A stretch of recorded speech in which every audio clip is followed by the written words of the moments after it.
You know, one of the strangest and most delightful paradoxes of existence is that we spend our lives trying to explain to others what cannot be said.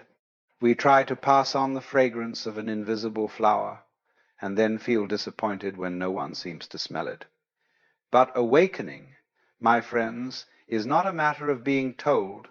It is something that happens like a seed quietly cracking open in the dark. It does not require persuasion, nor argument, nor proof. It ripens. The great mistake is to imagine that you can awaken another by telling them what you have seen. You cannot. You may whisper to them about the mountain, but until they have climbed it, they cannot know its air. You can describe the sea to a man who has never left the desert, but he will still imagine sand beneath his feet.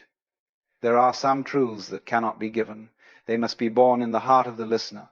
There are things, deep things, that should not be spoken to those who have not yet begun to stir from their sleep. It is not because they are unworthy, but because they are not yet ready. The fruit falls only when it is ripe. To speak of certain things before their time is like planting a seed in winter. It will simply freeze in the ground. The first of these unspeakable things concerns what you call yourself. For most people, the idea of I is sacred. It is the little point around which their entire universe spins. They wake and say, I am here. They sleep and dream, I was there. And the story continues from one page to the next. It gives the feeling of solidity, of control, of purpose. And yet, for one who has looked deeply, this I begins to dissolve. Like mist in the morning sun, it fades when you try to grasp it. It was never a solid thing, only a pattern in motion, like a whirlpool in the stream. There is movement, there is shape, but no separate substance. The water is never the same, and yet the whirlpool seems to remain. Now, if you tell this to someone who still believes they are the author of their life, they will be frightened. They will hold on tighter. They will defend this sense of me as if their very existence depended upon it, because to them it does. So you must not tell them. Let them play their part. Let them fight, win, lose, love, and suffer. For the play must be acted before the actor realizes it was only a play. Only when the game of being someone has been played long enough does the player begin to suspect that he was never separate from the stage. Only then, in that quiet recognition, can he smile and say, "Ah, so that's what it was all along." You cannot rush this realization any more than you can command a flower to bloom. It happens in its own hour. And this brings us to another secret one that also should not be given too soon. Most people live with the conviction that they are in control, that life is a kind of machine and they are sitting at the levers. They plan and struggle, hoping to bend the world to their will. And though they may succeed in small things, the great tide of existence ignores them completely. You may row against the current, but the river does not change direction. You may shout commands to the wind, but it blows where it pleases. Yet if you tell this to someone who still believes in the importance of his steering, he will despair. He will think that life has no meaning if he is not its master. He will not see that letting go of control is not defeat, it is liberation. You see, the current does not carry you against your will. You are the current.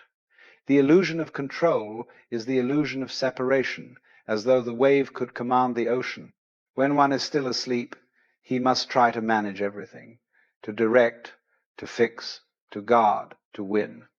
But eventually he grows tired. His arms ache, his plans fail, his strength runs out, and in that exhaustion the truth begins to appear.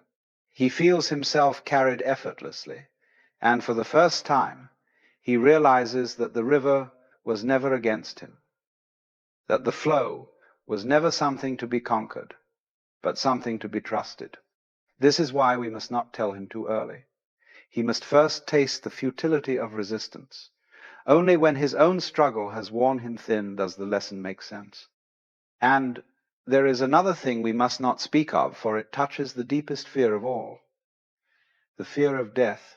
Most people live as if death were the great enemy.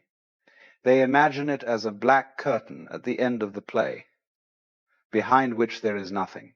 They decorate the stage and cling to the performance, terrified of the moment when the lights will dim. But what they do not see is that death is not the opposite of life, any more than the crest of a wave is the opposite of its trough. They are part of the same rhythm. You cannot have one without the other. Without night, there is no day. Without death, there is no life. If you tell this to one who still believes he is his body, he will shudder. He will think you are mocking his pain.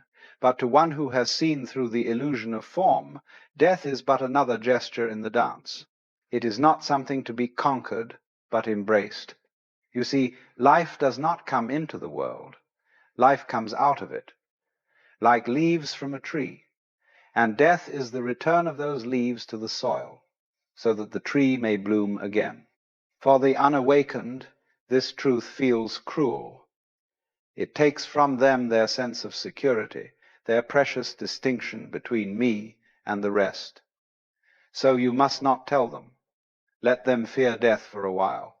Let them build their defenses. Let them pray for immortality, for all of this is part of the movement toward awakening. One day, when they have loved enough, lost enough, and seen enough change to fill 100 lifetimes, they will suddenly notice that there was never a thing called death at all, only transformation, only the ceaseless unfolding of the one great happening. There is a peculiar irony in the spiritual journey. Everyone, at some point, sets out to find the truth, to discover the secret, to reach the summit, to become enlightened. They imagine that somewhere out there lies the treasure, perhaps in a holy book, or in a mountain cave, or in the eyes of a teacher. And they struggle, they discipline themselves, they chant, they meditate, and they wait. But you see, the very effort to find the truth blinds them to it. The seeker is the cause of his own confusion. It is like a man trying to see his own eyes without a mirror, or a fire trying to touch its own flame. Now, if you tell this to someone who is still searching, he will feel betrayed. For to him, the search is sacred. It gives meaning to his suffering. It is the song he hums as he walks through the desert. And you cannot take that away from him, for it is his way of moving toward the realization, though he does not yet know it. So let him seek. Let him pray and doubt, fall and rise again. For every step he takes, even in error, brings him closer to seeing that there was nowhere to go. The path is the destination. The search itself is the finding. It is only when the seeker grows weary, when he has climbed all the mountains and peered behind every curtain, that he finally sits down, not in despair, but in silence. And in that stillness, the great joke reveals itself. What he was looking for has been looking through him all along. The ocean was in the drop, and the drop was in the ocean. But if you tell him this too soon, he will reject it. He will argue, for his mind cannot yet accept that the goal was never separate from the journey. His ego still wants to win the race, still wants the medal of enlightenment. So you must smile and let him run, knowing that the finish line circles back to where he began. The next thing that must not be said too early concerns what people call good and evil. The human mind loves to divide. It loves its categories, its opposites, light and darkness, heaven and hell, right and wrong. And without these, it feels lost. Society, too, is built upon these distinctions, for they give the illusion of order, of morality, of control. But once you begin to see deeply, you notice that the opposites are not enemies. They are two hands of the same body, each defining the other. You cannot have up without down, front without back, saint without sinner. Try to imagine a world with only light, no shadows at all, and you will see that it becomes blinding, empty, meaningless. To tell an unawakened person that good and evil are one movement of the same dance is to invite misunderstanding. They will accuse you of justifying cruelty, of excusing sin, of betraying virtue, but you are not doing that. You are simply observing that the play cannot exist without contrast. The villain is as necessary to the story as the hero. The storm gives meaning to the calm. The wise man sees this and does not condemn the shadow for existing. He sees that all things arise mutually, joy from sorrow, order from chaos, virtue from temptation. To those still caught in the game, this sounds dangerous. But the awakened know that seeing the unity behind opposites does not make one immoral. It makes one compassionate. For when you see that even those who do wrong are playing their part in the cosmic play, you can no longer hate them. You may act, you may protect, you may correct, but you do not despise. You understand that all things, even pain, are expressions of the same great harmony. This is why such truths cannot be told too soon. They must be discovered. They must arise within the listener like the slow blooming of a flower. You cannot open the petals with force. You can only wait, gently, patiently, and let the sun do its work. Most people, you see, are not yet tired of their dreams. They still believe in their stories, in their separateness, in their wars between good and evil. And that is all right, for the play of awakening must begin with ignorance, just as the morning begins with darkness. The purpose of this dance is not to escape it, but to experience it, to be lost, to be found, to forget, and then to remember. You cannot appreciate awakening without first being asleep. You cannot cherish light without having wandered through shadow. And so, when you know something that others do not rush to tell them. Hold it softly, like a secret flame. Let it warm your own hands. Let it illuminate your face. And if they are drawn to your light, they will come. They will ask. And then, perhaps, you may speak not to convince, but to mirror what is already stirring within them. For awakening is not something that is taught. It is contagious. One candle lights another, not by explanation, but by presence. Now you see, the real art of living among those who are still asleep is not to wake them with noise, but to let them dream beautifully until they begin to stir on their own. It is the art of being quietly awake in the company of dreamers. You do not need to shout your truth. The sun does not announce itself, yet everything it touches begins to shine. Many people, when they first glimpse a deeper reality, feel an urge to share it with everyone. They run to their friends and family and say, "I have found it. I have seen the truth." And of course, no one listens. They smile politely, or they laugh, or they turn away. And the poor soul feels rejected, misunderstood, lonely. But what they do not yet understand is that truth is not something to be given. It is something that reveals itself in silence. The awakened one learns to speak without words. He moves through the world as a calm presence, a quiet harmony. People feel it, though they cannot explain why. His peace unsettles the restless, comforts the sorrowful, and draws the curious. This is the way to teach without teaching, to embody what cannot be said. When you are silent in this way, you are not hiding anything. You are simply respecting the rhythm of each soul's journey. You are allowing them to bloom in their own season. A teacher who forces the bud to open destroys the flower, but the one who simply stands in the sun helps it open naturally. There is great wisdom in restraint, in knowing when not to speak. For words are like stones dropped in a still pond. Once thrown, their ripples cannot be recalled. The wise man does not disturb the water unless it must be stirred.